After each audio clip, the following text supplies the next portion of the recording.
পিসি tips part 11।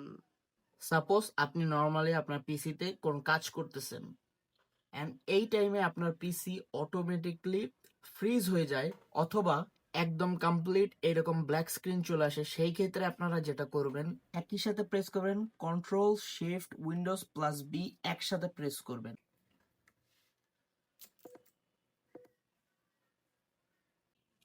Windows shift control plus B একসাথে press করার কারণে আপনার পিসিতে যে গ্রাফিক্স ড্রাইভার আছে সেটা রিসেট হয়ে যাবে এবং আপনার পিসি একদম নর্মাল ইউজ করার মতো কন্ডিশনে চলে আসবে।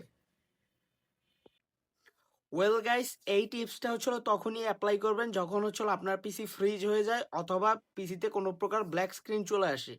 এই টিপসটা অ্যাপ্লাই করলে আপনার পিসি কয়েক সেকেন্ডের মধ্যে একদম ইউজেবল কন্ডিশনে চলে আসবে এবং আপনি আপনার পিসিকে নর্মালভাবে হচ্ছিল ইউজ করতে পারবেন। সো এই ছিল মূলত আজকের ভিডিওটি। সো ভিডিওটি ভালো লেগে থাকলে অবশ্যই ভিডিওতে একটি লাইক করে দেবেন এবং হচ্ছিল মাস্ট আমাদেরকে হচ্ছিল ফলো করবেন এরকম interesting PC related tips and tricks পাওয়ার জন্য। সো দেখা হচ্ছে পরবর্তী ভিডিওতে।